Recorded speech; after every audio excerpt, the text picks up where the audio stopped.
በነጮች ሆን ባንደረግ በአረቦች መሬቶቻችን አረብ ሊሆኑ ላንዶቻችን ለአረቦች ተሽጠው ነገ ከነገ ወዲያ በሀገራችን ላይ እንደ ሁለተኛና እንደ ሶስተኛ ዜጋ የምንቆጠርበት ስርዓት የመዘርጋት አዝማሚያ እንዳይኖር የሚያሰጋ ነው ብዬ አስባለሁ። ምክንያቱም አብይ አህመድ I don't think he cares about the people እኮ እውነቱን ለመናገር ማለት ነው። I think ለዛ መሰለኝ አዋጅ እኮ እየተሻሻለ ያለው ሄኖክ የኢትዮጵያን ሕዝብ የመሬት ይዞታና የኢትዮጵያን ሕዝብ የመሬት ችግር ለመቅረብ አዲስ አበባ ያንተ አይደለም የሚባለው የኢትዮጵያ ሕዝብ ገባህ አይደለ? ሌሎችን ደግሞ አምጥተው የመሬት ባለቤት የሀብት ባለቤት እናደርጋቸዋለን። ኢትዮጵያ ውስጥ በዶላር ገንዘብ ይዛችሁ እስከመጣችሁ ድረስ ማንንም አፈላቅለን መሬት እንሸጥላቸዋለን።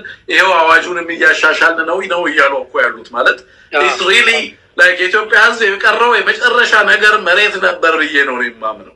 እሱም መሬት ኦፍ ኮርስ በአዋጅ ተነጥቋል፣ በህገ መንግስቱ ተነጥቋል። መሬቱንም ቢሆን ራሱን መከላከል የሚችልበት ሁኔታ አይደለም ያለው። መሬት የኢትዮጵያ ፖለቲካ የማጥቂያ መሳሪያ ሆኖ አንድን ህዝብ ማፈናቂያ፣ አንድን ህዝብ መግደያ፣ ለሌላው ኤሊት ደግሞ የሀብት ማካበቻና የፖለቲካ ማጥቂያ መሳሪያ ሆኖ እያገለገለ ነው።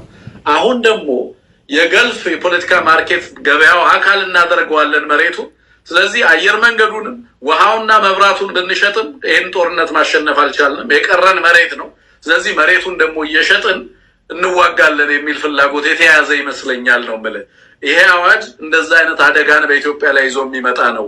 አብይ አህመድ እንግዲህ በብዙ ደምና መስዋዕትነት የተጠበቀ ሉዓላዊነትን አሳልፎ ለመሸጥ እየተንደረደረ ያለ ይመስለኛል። ይሄ አዋጅ ከፍተኛ አደጋ በሀገር ላይ ይዞ የሚመጣ ነው ብዬ ነው የማምነው ሄኖክ። እና በዛም ነው ህጋዊ ትርጉሙን ማወቅ የፈለግኩበት ምክንያትም እሱ ነው። ልክ ነህ ማለት ይሄ በነገራችን ላይ በቲፒኤልኤፍ ጊዜም የነበረ አንድ በጣም የሚዘገንን እንትን ከቻይና ጋር በተለይ ዲል ነበረ። ብድር ይበደሩና ያንን ብድር እንደፈለጋቸው ለራሳቸው ያውሉታል። ፕሮጀክት ላይ የተወሰነውን ይውልና ከዛ ኢትዮጵያ መክፈል ሳትችል ምን ይሰጧታል? ሪሶርስ ይሰጧታል። ኦፓል ሊሆን ይችላል ወይ የሆነ ናቹራል ሪሶርስ ጎልድ ሊሆን ይችላል። የሆኑ ቦታዎች ላይ ሌሎች አፍሪካ ሀገሮችም ቻይና ታደርገዋለች። ሂደው እንዲያወጡና እንዲወስዱ ማለት ነው። በዛ ብድር ያንን ብድር ከመክፈል ይልቅ እነዛ ናቹራል ሪሶርሶች የማውጣት ነገር ማለት ነው። በኢትዮጵያ ውስጥም እንደዛ ነበረ። የሆነ ታይም ላይ አስታውሳለሁ ሪፖርተር ጋዜጣ ይፈን አውጥቶት ነበር። ቻይና የሆነ ኤሪያ ላይ ሚነራል እንድታወጣና እንድትወስድ ብድሯን ለመክፈያ ማለት ነው። ያ ብድር በኢትዮጵያ ሕዝብ ስም ተለምኖ ተበት ግን ለራሳቸው ነው ሲያውሉት። አብይ አህመድም ያንን የማስቀጠል ነው። ምክንያቱም የሚያከራየው የባህር በር የለውም። እንደ ሚሊታሪ ቤዝ ሊያደርገው የሚችል ሌሎች ሚሊታሪ ቤዝ ሲሰጡ አየ። ፎሬን ዳይሬክት ኢንቨስትመንት ሊስብ አይችልም። ምክንያቱም በኤትኒክ ቴንሽን ውስጥ በጦርነት ውስጥ እየተቃጠለች ያለች ሀገር ናት። ፎሬን ዳይሬክት ኢንቨስትመንት ሊስብ አይችልም። ያለው አማራጭ ምንድነው? አረቡ የሚያመርትበት የሚዝናናበት ቦታ የለውም ብሎ ስለሚያስብ ምናልባት ሀይቅ ዳር ያሉ ቦታዎችን ሊሆን ይችላል፣ በጣም አረብ ሊሆኑ ላንዶችንም ሊሆን ይችላል፣ ለእነሱ አሳልፈው መስጠትና በዛ መደለል ነው የፈለገ። ያንን ነው እያደረገ ያለ። አንተ በተደጋጋሚ እንደነበረው ኢትዮጵያ ውስጥ ብቸኛ ዋና ሪሶርሱ ላንድ ነው ማለት ትችላለህ። የሀብት መፍጠሪያም ማጥቂያም ምንም በለው ፖለቲሳይዝም ተደርጎ ማለት ነው። መሬት ያንን ዜጋውን እያሳጣ ነው። የራሱን ዜጋ ኢምፓወር አድርጎ ያሉ ሪሶርሶችን ናቹራል ሪሶርሶችን የራሱ ዜጋ ራሱን አብቅቶ እንዲጠቀም ከማድረግ ይልቅ አሳልፎ ዜጋውን የአረብ ባሪያ የአረብ ገረድ ሀገር ውስጥ የአረብ ገረድና የአረብ ባሪያ እንዲሆን ውጭ ሀገር ሂደው ተሰደው የሚሰቃዩ ወንድም እህቶቻችን አሉ። ደግሞ እዛም እንደዚሁ ሀገራቸው ውስጥ ደግሞ እንደዚሁ ባሪያና ገረድ ሆነው እንዲኖሩ የማድረግ አላማን ያነገበ ነው። ፎሬን ዳይሬክት ኢንቨስትመንትን መሳብ ስላልቻለ ህጋዊ በሆነ መንገድ ስላልቻለ መሬቱን ታደርጋላችሁ እያለ የሚያደርገው አዝማሚያ ነው። ግን ያንን አሁን ኮምፕሊትሊ ኢትዮጵያ ውስጥ ያሉ የሰብአዊ ምናልባት ሲቪል ሶሳይቲዎች አይ ዶንት ኖ ያን ያህል ኦዳሲቲ የሚኖራቸው ግን ህጉ ከወጣ በተለይ የመሬት ኦነርሺፕን የሚሰጥ ከሆነ አንቀጽ 40 ጠቅሰው ያ ፕሮክላሜሽን ያ የሚወጣው አዋጅ ኢንቫሊድ እንዲሆን ማድረግ ያስፈልጋል ብዬ አስባለሁ። ግን ስቲል ፖሴሽንም ቢሆን በጣም አንሬጉሌትድ የሆነ ፖሴሽንም ከተፈቀደላቸው አንሬጉሌትድ የሆነ እንቅስቃሴ ውስጥ እንዲገቡ ከተፈቀደላቸው ስቲል ህዝቡን ሪሶርሱን አሳጥተው ባሪያ አድርገው እንዲገዙ የሚያደርጋቸው ሁኔታ ሊፈጠር ስለሚችል ስቲል ፖሴሽንም ቢሆን ላይክ በይዞታ ደረጃ ቢሆን ኦነርሺፕ ደረጃም ባይደርስ ማለት ነው ምንድነው ስትሪክት ሬጉሌሽን የሚያስፈልገው ጉዳይ ነው። ሀብት ንብረታችንን አሳልፈን ለሌላ ለሶስተኛ ወገን አሳልፈን መስጠት የለብንም። ሌላ ችግር ቢመጣ ነገ ሶቨርኒቲንም እጅንም ልትጠመዘዝ የምትችልበት ሁኔታ ሊፈጠር ስለሚችል ይህንን ነገር የኢትዮጵያ ሕዝብ አሁን የኢትዮጵያ ሕዝብ ጥሪ እንዳላቀርብ የኢትዮጵያ ሕዝብ ቅድም መጀመሪያ ላይ እንደተናገርኩት ከመንግስት ጋር ታግዬ ነፃነቴን አሰፍናለሁ የሚል አስተሳሰብ የለውም ብያለሁ። ስቲል ግን ቫይብራንት የሆነው ሶሳይቲ ቫይብራንት የሆነው ቡድን ስቲል ቢተቸው ቢነቅፈው ነውር እንደሆነ ቢናገር ምናልባት አስፈላጊ ይሆናል። ከታሪክም ተወቃሽነት ይድናል ብዬ አስባለሁ። ትምህርቱ ኢትዮጵያ ውስጥ ለምሳሌ የኦነርሺፕ ታይትልን በተመለከተ እንትን ይሰጧቸው ነበር፣ ሰርቲፊኬሽን ነበር፣ ላንድ ሰርቲፊኬሽን የመሬት ምዝገባ ነበር። ምዝገባ ሲደረግ መሬቱ ይለካና የመሬት የይዞታ ማረጋገጫ ብለው ይሰጧቸዋል። የይዞታ ማረጋገጫ የመሬት ባለቤትነት ማረጋገጫ አይደለም።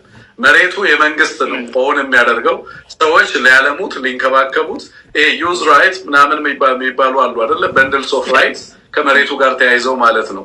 የመጠቀም የመሸጥ የማስተላለፍ የማልማት ምናምን የሚባሉ ራይቶች አሉ። እነዛ መብቶች አሉት፣ ግን በምንም አይነት መልኩ ኦውን አያደርገውም። ስለዚህ ፕራይቬታይዝ አይደለም፣ የግለሰብ አይደለም መሬቱ፣ ግን ደግሞ ሊጠቀምበት ይችላል ምናምን ተብሎ ጋርዲያኑ የሚሆነው ራሱ አገዛዙ ይሆናል። የመሬቱ ባለቤት አገዛዙ ነው። ኢንሪል ተርምስ የኢትዮጵያ መሬት የመንግስት ነው። የብሔር ብሔረሰቦችና ህዝቦች የሚባለው ለክልል መሬቱን ለቆርሶ ለመስጠት ለፖለቲካዊ ትርጉም ሊሰጡት ፈልገው እንጂ የወል መሬት የማንም አይደለም፣ ያገዛዙ ነው፣ የስቴቱ ነው ሊሆን የሚችለው ማለት ነው። አሁን ለእነዚህ ሰዎች ግን የሀብት ባለቤት ትሆናላችሁ ሲሉ ምን እያሏቸው ነው ማለት? ልክ እንደ ኢትዮጵያ ህዝብ ሰርቲፊኬት እንሰጣችኋለን ማለታቸው ነው ወይስ አክቹሊ የመሬቱ ባለቤት ናችሁ ፕራይቬታይዝ እያደረግን ነው እያሉ ነው? ኢዝት የፖሊሲ ለውጥ ነው ወይስ በተወሰነ መልኩ የእንትን ለውጥ ነው እየፈጠሩ ያሉት የሚለውን ነው። ህገ መንግስቱን ሳይቀይር በእርግጠኝነት የፖሊሲ ለውጥ ያመጣል ብዬ አላስብም። አብይ አህመድ እውነቱን ለመናገር ማለት ነው እንዳልከው የፖሴሽን መብት ፖሴሽን ነው እንጂ ኦነርሺፕ አይደለም። እንግሊዝ አማርኛው ላይ ብዙ ጊዜ ስለ የይዞታና ባለቤትነት ነው። ፖሴሽን ነው የሚፈቀድ ኦነርሺፕ አይደለም። ፖሰስ ስታደርገው ዩዘፍራክት ራይት የሚባል አለ በህግ በፕሮፐርቲ ሎው ላይ ስንማር ዩዘፍራክት ነው። ዩዝ ታደርገዋለህ፣ ፍሩቱን ትጠቀማለህ፣ ከዛ አላባህን ትወስዳለህ ምናምን ነገር። ከዛ ደግሞ የሆነ ታይም ላይ ሊዝ ያደረግበት አመት የሚያበቃ ከሆነ ንብረትን እዛ ላይ ያለውን የመውሰድ መብት አለ። መንግስት ደግሞ ኤክስፕሮፕሬት የሚያደርግ ከሆነ ለህዝብ ጥቅም ለፐብሊክ ኢንተረስት ሲል ኤክስፕሮፕሬት የሚያደርግብህ ከሆነ የሚወስድብህ ከሆነም እዛ ላይ ላለማሃው ንብረት ካሳ ይከፍላል ምናምን አይነት እንደዚህ አይነት መብቶችን ነው እንጂ የሚያጠቃልል ኦነርሺፕ ነህና መሸጥ ትችላለህ፣ አሳልፈህ ለሌላ ሰው ለሶስተኛ ወገን አሳልፈህ መስጠት ትችላለህ የሚለውን መብት የሚያጠቃልል አይደለም። ያንን መብት ለማጠቃለል ህገ መንግስቱን አንቀጽ 40 ማሻሻል ይጠበቅበታል ብዬ ነው አብይ የማስብ። አሁን ላይ የፖሴሽን መብት ሊሰጣቸው ነው የፈለገ። ነገር ግን አንድ ያነሳው ነገር መሬት የመንግስት ነው። ኢትዮጵያ ውስጥ ዝም ብለው የመንግስትና የህዝብ አሉት እንጂ እንዳልከው የመንግስት ነው። እንደፈለገ ነው እየነጠቀ ያለ፣ እንደፈለገ ነው እየወሰደ ያለ፣ እንደፈለገና ለፈለገው ቡድን ነው እየሰጠ ያለ። ያንን ነው አዲስ አበባ ውስጥም እያደረገ ያለ። ሌሎች ክልሎች ውስጥ እንደ ፓትሮኔጅ ነው እያለ ክልሎች ላይ ማለት ወጣቱን መሬት ሰጥና ደን የኔ አባል ሁኑ፣ እኔን ምረጡ፣ የኔ መንግስት ደጋፊ ሁኑ እያደረገ ይሄ ክሊንተሊዝም ፖለቲካን ነው የሚያካሄድበት በመሬት ማለት ነው። ለባለሀብቱም እንደዛው ነው። ለባለሀብቱ ለሚፈልገው ባለሀብት በፖለቲካል አፊሊዬሽን ላለውም ይሰጣል፣ በኤትኒክ አፊሊዬሽንም ለሚመስለው ይሰጣል። የሚፈልገውን ኢምፓወር ያደርግበታል በመሬት፣ የማይፈልገውን ዲስኢምፓወር ያደርግበታል። የፖለቲካ መጠቀሚያ ነው እያደረገ መንግስት ማለት ነው። ኢን ኢፌክት መንግስት ነው የፖለቲካ ማንቂያ መሳሪያ ሆኖ ነው እያገለገለ ያለው ለአገዛዙ። እሱ መስተካከል አለበት። አሁን ላይ ሲመጣ ይሄ ኦነርሺፕ የሚባለው ነገር ምናልባት እንደ ሳውዝ አፍሪካ አረብ ላንዶችን ኦልሞስት አይ ዶንት ኖ 75% ሊሆን ይችላል ስቲል በነጮች ቁጥጥር ስር ነው ያለ። ለዛም ነው የጥቁሮች ስቲል በፖቨርቲ ውስጥ እየኖሩ ያለ ማለት ነው። አንድም ማንዴላ የሚወቀስበት ፖለቲካል ፓወሩን ብቻ ነው እንጂ የወሰደ ኢኮኖሚክ ፓወሩን ለጥቁሮች አልሰጣቸውም ወይ ለጥቁሮች እንዲዳረስ አላደረጉም፣ የጥቁር መብት እንዲረጋገጥ አላደረገም ተብሎ የሚወቀስበት ማለት ነው። ማንዴላ ሄል ያረጉታል፣ ፕሬዝ ያረጉታል ሌሎች። ምክንያታቸው መብታቸው የ75%ን ላንድ ኦነር የሚያደርገውን ስላልተነካ፣ ሌላው ደግሞ ውስጥ ያለው ብላክ አፍሪካዊው ግን ሲቃወመው ወይም ጥርጣሬ ሲያሳድርበት ስሙን ያን ያህል ሳያጎለው ሲቀር ምናምን ታያለ። ኢኮኖሚክ ራይቶችን ኢኮኖሚክ ኢንተረስቶችን ለሚፈለገው ለጥቁሮች እንዲከፋፈል ስላላደረገ ማለት ነው።